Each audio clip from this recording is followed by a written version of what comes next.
Today's date is August 21st, 2009, Friday afternoon at about 3:30 p.m. I made a call to Michael Badnarik, former presidential elector, and I believe he's calling us right now. Hello, this is April. Hi, April. This is Michael Badnarik. Hi. I actually wasn't expecting to speak with you today, but that's fine with me. I'll take you anytime I can get you, actually. I actually... Well, I just got done reading your book, Good to Be King, for the second time now. And I thought I'd actually give you a call and see if you have any ideas on some of the things that I've been thinking about here. And also, I'm actually in York, Pennsylvania. Okay. And I understand you moved to, was it Vermont? Me? No. You weren't moving? It's New Hampshire, the Free State Project. Okay. I heard something about that. Yeah. I'm a member of the Free State Project, and I've made a commitment to move to New Hampshire if they can get 20,000 other people to do that. And they're only like 7,000 or 8,000. So I haven't given up on the Free State Project. I'm just busy lighting the fires of liberty here in Texas until then. Okay, so you're still in Texas then? Right now, yeah. Okay. I have heard a couple rumors. One of them was that you drive your black Trans Am around with no license plate or no license? That's correct. That is correct. Okay, so how is it that... Okay, now I actually understand the Motor Vehicle Act and what they did. Is there anything that you formally filed with the police so that they don't hassle you every time? No, they hassle you. They don't hassle me as often because they've pulled me over so often, and I always ask for a jury trial, and I frequently win. That, I mean, basically, how often would you hug a porcupine? You know, after the first couple times, you finally realize this is hurting you a lot more than it's hurting the porcupine. That's true. And so I have literally I've been traveling, and this is mostly in Austin, Texas. I'm up in Grapevine, Texas right now, which is where DFW Airport is. And, I mean, I can practically hit a golf ball to DFW property. So there have been many times I was traveling through Austin on the freeway, squad car would come right up on my bumper, I mean, tailgating me, and I can see the police officer, talking on the microphone, his radio. And so, I'm ready. Go ahead, turn the lights on, pull me over, we'll do our little constitutional class on the side of the road. And then suddenly we get to an exit, and the squad car, takes a sharp right and leaves the highway. Now, it's not possible they didn't see my license plate. So basically, the conversation probably went, "Hey, bud, I got a black Trans Am here that's, without a license plate." He said, "Well, does it say Sovereign Texan?" He goes, "Yeah, how'd you know?" I said, "Oh, that's Badnarik. Leave him alone. He's more trouble than he's worth." But it's not easy, and the government lies, cheats, steals, and murders. They will do anything to get their way. So they don't even follow their own rules. Even when you're trying to, shove their rules down their throat. One of the things that I learned about this whole thing is just how corrupt the process is. The first couple times, the police officer pulls me over and says, "Can I see your driver's license?" "You may not." "Why not?" "Well, because I don't have one." "Why not?" "Well, I'm not required to have one," and I go through the definitions of, driver and vehicle, and I actually give him, a copy of Title 18, Section 31 of the United States Code, which defines a vehicle as any contrivance used to convey goods or passengers for hire. And I've got the paragraph all highlighted and bolded, for the police officers. Here's your copy, so I'm educating them on the side of the road. So ultimately, I go to the police station. The first question they ask is, "How do you want to pay?" And my answer is, I don't want to pay. I want a jury trial. And then they got to flutter around like chickens without a head for about 20 minutes because nobody asks for a jury trial. So then they come back and they say, okay, we'll send you a letter. Well, the first 4 times they sent me a letter. I go to trial, and the first trial, the attorney made a motion to dismiss the case. This is the prosecuting attorney. They're supposed to be putting me in jail, and he's the guy dropping the case. And so subsequently, they would drop, I'd get to the court, and they would drop the case before they get into the courtroom. Well, I'm thinking, I really got this thing, it's a little bit of a hassle. You got to go to the courtroom, but, I won the first 4 times. Well, what really happened is that I didn't lose. I mean, they didn't take it to trial. They basically threw it out so that I didn't have an opportunity to win. Well, eventually, I go to the police station. They said, we'll send you a letter, for your court date. Well, they don't. They lie, they cheat, they steal, they murder. And so in this case, they did not send me a letter, and I'm not omniscient or clairvoyant, so I don't know that I'm supposed to be in court. And so now the judge is going, Badnarik, and because I don't raise my hand, I didn't know that I was supposed to be there. Now I fail to appear. They put out a bench warrant for my arrest, not because I don't have a driver's license, but because I failed to appear in court.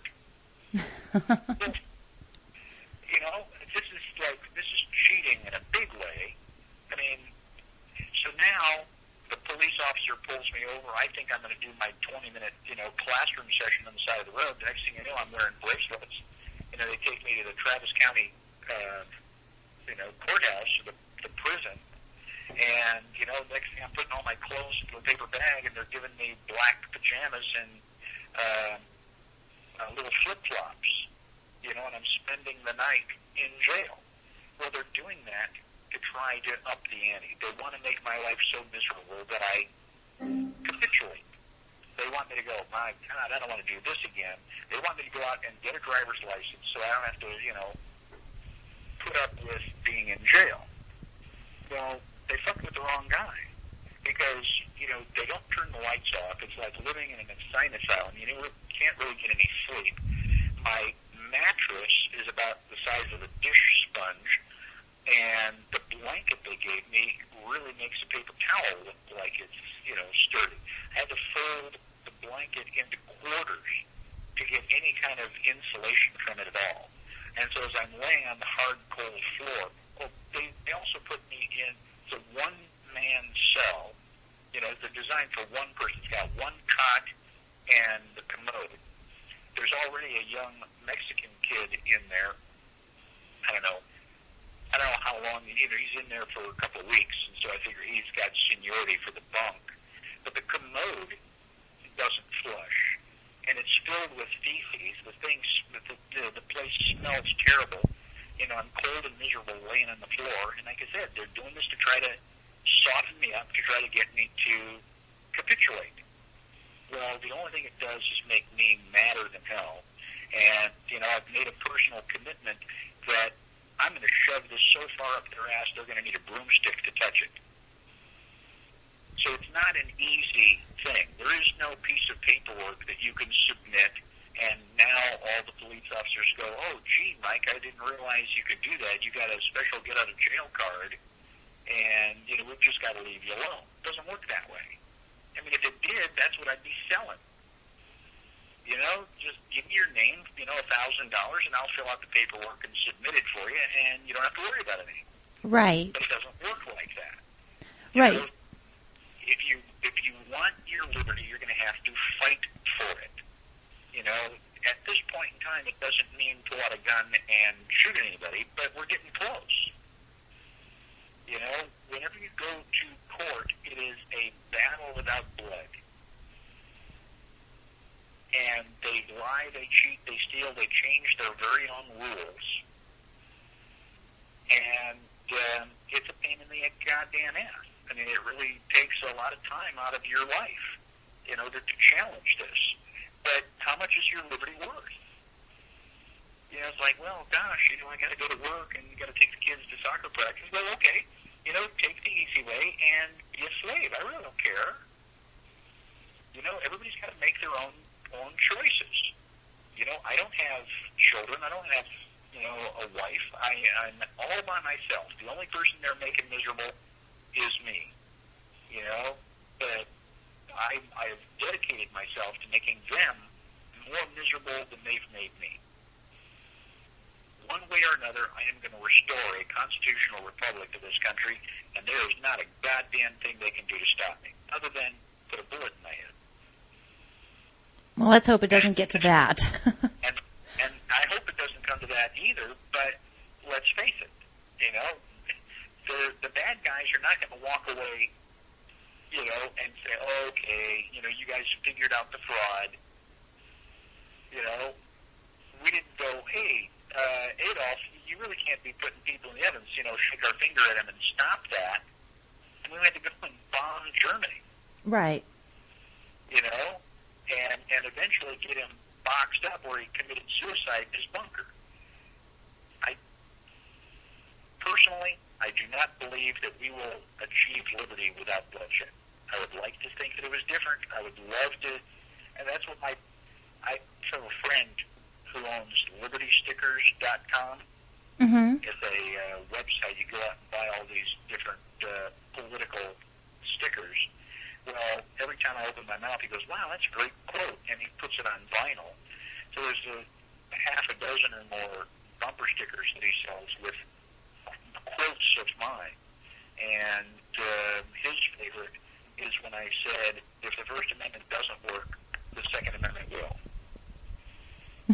Which, you know, everything is really clever, but all I did was paraphrase what John F. Kennedy said. John F. Kennedy said that if you make peaceful revolution impossible, then you make violent revolution inevitable.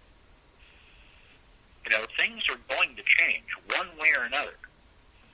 You know, the question is, how many people are we going to have on our side, and are we going to be able to do it without bloodshed? Well, if we had, you know, 50% of the people in the United States, 150 million people stand up and go, fucking A, there's no more. Enough is enough. Then it would all stop. You know, what are the police going to do? Put all of us in jail? Well, isn't that what they have these camps set up for? Well, don't look for me in any of the camps. You know, don't go walking the fence asking people if they've seen Michael Badnarik, because I didn't make it. Right. So I'm living my life as a free person. And, you know, it puts me, you know, in direct opposition to the totalitarian dictatorship we have going on here. You know, that's the way. I have no control over the fact that there's a totalitarian dictatorship. The only thing I have control over is my response to it. And I am not going to, you know, live on my knees, you know, as a slave to somebody else. Won't do it. I mean, what do you think give me liberty or give me death really means? Is that just like a T-shirt slogan? Well, I think some people think it is. I know they think it is. You know, oh my God, give me liberty, give me death. Everybody thinks this is just so wonderful. But they don't really think about what it means. You know, people aren't willing to turn off the damn TV, much less stand up and die for a principle. Right. And most people don't even know what the hell the principles are. I give lectures and presentations all the time, and frequently I'll say, raise your hand if you're a good patriotic American. Well, not surprisingly, everybody raises their hand. Everybody's a good patriotic American. And I say, okay, raise your hand if you can tell me how many articles are in the Constitution. I'll be lucky to get one or two hands. I said, so what is the criteria for being a good patriotic American? You know how to dress yourself in the morning? You know, you can get dressed without mama's help, and that makes you a good patriotic American. Sounds like the standard is pretty damn low. Well, I'd agree with that. I definitely would. So, anyway, I, you know, am perceived as, you know, an extremist and a radical, and by many standards, I suppose that's true. Well, I guess it depends on whose perspective you're coming from. That's right. Yeah. Do you believe that the de jure seats in the government are actually empty? Yes. And what do you propose we do to get those filled? At this point in time, I'm promoting a Continental Congress 2009. Okay. The primary website is givemeliberty.org. And the Continental Congress is going to convene November 9th through the 22nd. The plan is to get 3 delegates from each state, and like they did with the Declaration of Independence. You know, they were having problems with the king. The taxes were too high. All the laws were terrible, and the government wouldn't listen. You know, they were petitioning. Our repeated petitions have been answered only by repeated injury. So they continued to ask the king to negotiate, and the king refused to talk to them. So they sent a bunch of people to Philadelphia to come up with a solution. You know, analyze the problem, tell us what we ought to do. Well, the answer eventually was this Declaration of Independence. So we are in the same position. The government is out of control, the taxes are too high, the government is not listening to us, and so we are going to send 150 people to, where are we sending them? Pheasant Run, Illinois. It's about 28 miles west of Chicago. It's a big convention center. And 3 people from each state, and we're going to go to Illinois and spend 2 weeks, analyzing the problem and trying to come up to decide what we ought to do about it. And so what can people do to support this? They can contribute money. They can nominate themselves as a delegate. You can join the conference calls. We've got state conference calls on Wednesday nights and a nationwide conference call on Sunday night. If you want to send me an email, I can, just give you some more details. Yeah, I'll definitely do that. I do have a couple more questions, though, first. Okay. And I don't want to lose my track of thought here. Do you have any concerns about Obama's eligibility? Well, yes, but that's insignificant. Whether or not Obama is a legitimate presidential candidate, it's like, the house is burned down and worrying about whether the window is clean. Right. It's like, that's small potatoes. Yes, it's an important issue, but the fact that we're asking the question ignores the unconstitutional government that we've had since 1933. Well, since 1913, when they passed the Federal Reserve Act. Well, I thought that we actually haven't had Congress in action at all since Abraham Lincoln. Well, since he technically forced the states back in. And the problem is that people don't understand the concepts. They wouldn't recognize a communist government if they were in it, and that's exactly what they've got. So it's an ideological war. It's a war of ideas, and we have to teach people the difference between individualism versus collectivism. Right. And people are starting to feel the pinch. People are going, hey, this doesn't feel good. Something's wrong. No shit, Sherlock. What was your first clue? So, as people start to wake up, there's going to be a lot of things that are going to be changing. And things are going to be changing very, very rapidly. If you don't have food stored up and, guns and ammo to protect it, then you're going to be way behind the power curve. And so, the economy is going to crash. That's not even an option anymore. And paper money, in fact, next month there are rumors that the banks are going to have a bank holiday. That just like FDR did, they're going to close the banks, and nobody's going to be able to get their money out of the bank after that. Right, So, I've heard the same thing. Well, that can't happen. Why not? FDR did it, and he was one of Barack Obama's heroes. those of us who are too stupid to have studied history are going to be forced to repeat it. So, the rumor is that the banks are going to close, and then when they come back, they're going to be offering us Ameros at a 6-to-1 rate, $6 per Amero. That's not going to solve anything. So, if you don't have silver or some commodity to trade, if you're going to have to grow your own food and generate your own electricity.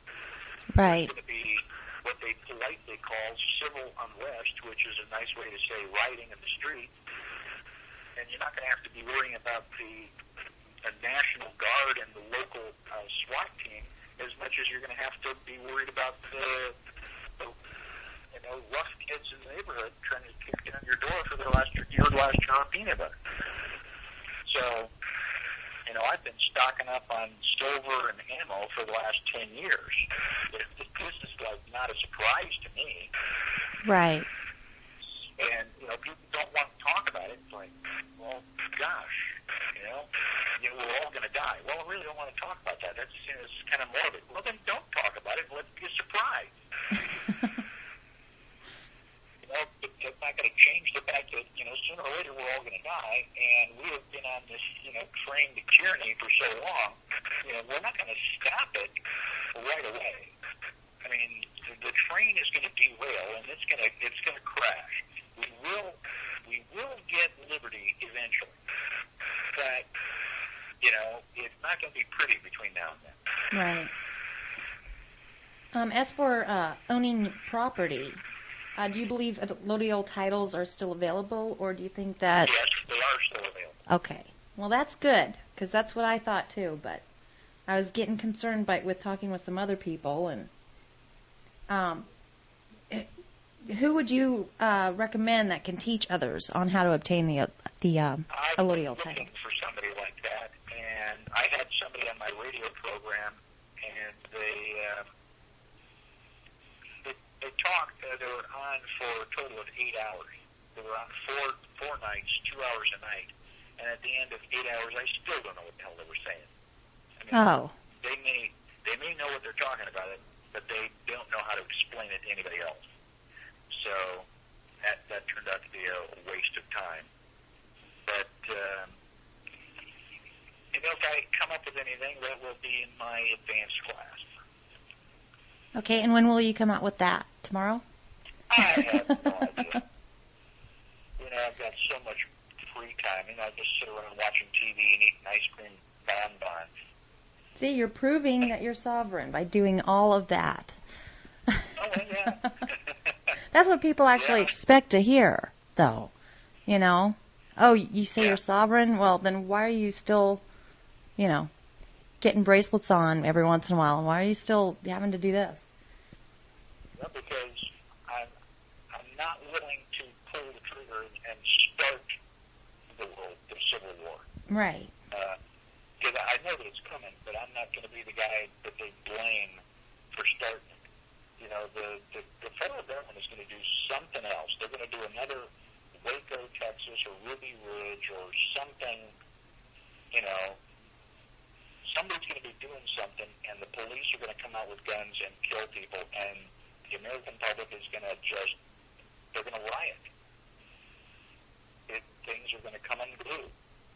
And, there's not a whole lot that you can do about it. If you've been to the county fair and you've had a corn dog and pizza and a gyro and, corn on the cob and cotton candy and you've been riding on the tilt-a-whirl, it may not have happened yet, but you're you're very likely to need Pepto-Bismol here in a minute. Yeah. So there's definitely something in the air, so to speak. Oh, absolutely. Absolutely. In fact, we are so close to the edge right now that everybody can tell. I mean, I've been telling people about this for 28 years, and 10 years ago I took all my money out of the stock market. I bought gold and platinum. I had all these precious metals, but then I lost my job, and I liquidated all my gold and platinum just to pay the rent and survive. So I'm about $1,000. There's only $1,000 between me and pushing a grocery cart. Well, then you might actually find your freedom there, right? Well, I don't have anything for them to take. Right. You know, I've got my laptop and I've got my guns. And you might be able to get the laptop away from me, maybe.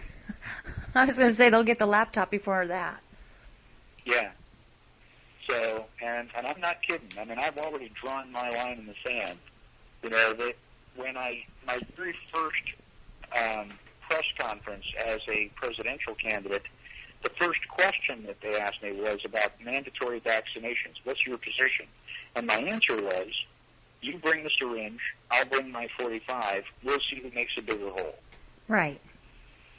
And here we are talking about health care and mandatory vaccinations. It's like, okay, Honcho, you know, you're going to need more than a goddamn stethoscope. Yeah, I'm not a big fan of this whole plan myself. So, besides studying the Bill of Rights and the Constitution and Declaration of Independence, and of course your book, what would you suggest for someone, especially someone that's new to even the thought of sovereignty? What do you suggest they study or do in order to remain sovereign? Well, at the back of my book, there is an appendix with books, videos, and audio. And you can go through and find something that interests you there. There's no right or wrong way to do it. Personally, I would start with the Federalist Papers and the Anti-Federalist Papers to find out what the Founding Fathers were thinking. But you've got to understand, the Constitution is only a piece of paper. Right. You know, if the Constitution just has a collection of ideas, and the Constitution is flawed.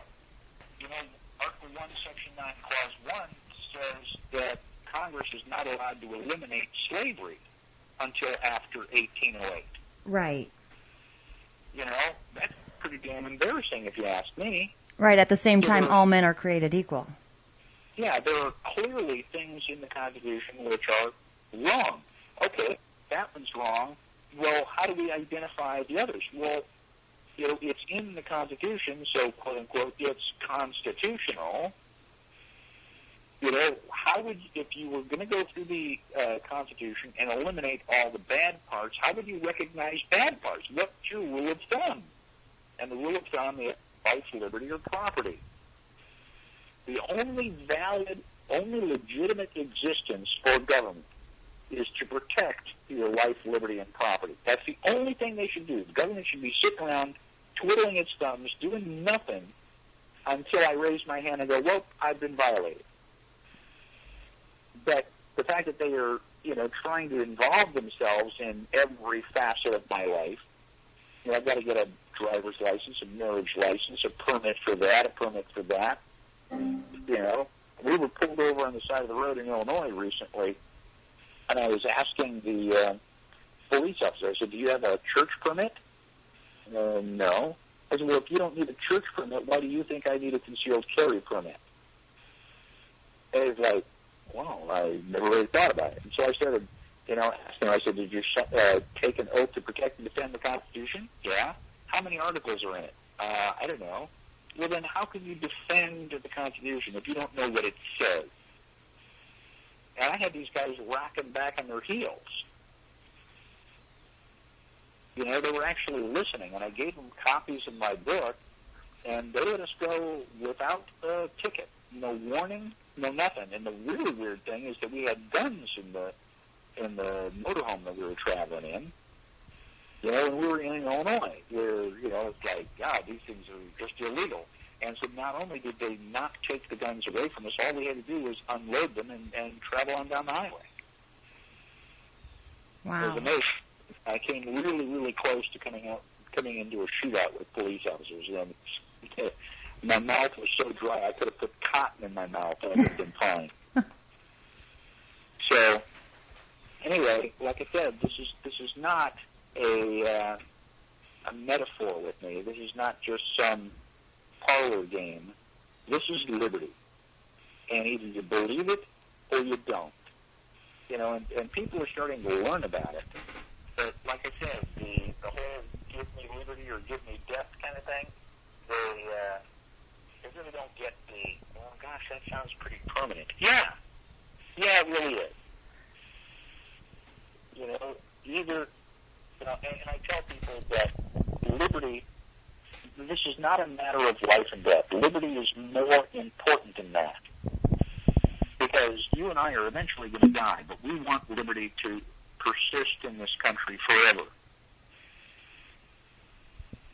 And so you got to learn the rules, you got to learn the, you know, the philosophy, and then you got to find the courage somewhere in your heart to stand up and defend it. You know, if the government came to take your children away, what are you going to do? Wave and say goodbye to Tommy and Susie and ask them to write when they can? Yeah, exactly. You know, the government comes and takes your home. You're just going to unroll your sleeping bag on the street and go, damn, I was hoping to watch cable tonight. At what point do you stand up and say, no, God damn it, I'm not putting up with your bull? Right. Yeah, So, I have to agree with you on that. Well, knowledge is one thing, and that's what I provide with my class. You know, I try to provide the information that there's no class that I can teach that's going to motivate people to actually grow a hair and stand up and defend it. The Patriot Society, well, we live in a free-dumb movement. Everybody wants everything for free. I get phone calls all the time. Oh, I don't have a whole lot of money. Can I take your class for free? Like, no, I don't have a lot of money either. You know, this is how I pay the rent. This is how I put food in my mouth. And if you want me to teach my class for free, you're asking me to starve to death, and I'm not going to do that for you. I no exaggeration. I had some woman call from Oregon. She wanted to know if I could come up and teach the class. Yeah, I can teach the class in Oregon. How much is it? $100 per person. Oh, well, we don't have a whole lot of money in Oregon. You know, could you come up and teach the class for free and then just, like, take contributions at the end of the class? I said, well, how about if I teach the class for free and then take everybody out for dinner? She goes, you would do that? I go, no, I'm not going to do that. If you can't afford $100 a piece, then you can't afford liberty. You certainly can't afford to have me come out and teach you about liberty. You know, call me when you get your act together. Well, I'm glad you brought that up because I was going to ask you that same question. Not if you would do it for free, but what would it take to get you to come to the York area? I know that you were here. There's $100 per person, and I need to get somewhere between 20 and 30 people signed up. Okay. If I get 30 people, I'll take care of my own transportation. If you can find somebody that's willing to, pay for my airfare and put me up for the night, then I can get by with, a minimum of 20 people. But the idea is I want to come home with $2,000 more than I left with. Right. And I completely understand that. I mean, none of us should be doing anything that we've taken the time to learn for free. I mean, everything's a give and take, cause and effect type of thing. Yeah. Well, I'm going to go pick up my car. It's been in the automotive shop for over a week, and so I finally have it ready. And I'm going to go bring it back home. And so, call me if you have any other questions. If you would like to organize a class in your area, let me know. We'll pick a weekend and start advertising it and see how many people we get. Okay, that sounds really good. I will definitely do that, and I thank you sincerely for your time. Okay. Well, thank you for reading my book. Oh, you're more than welcome. Thanks for sending it. All right. All right. Well, thank you very much, and have a great day. Okay, you too.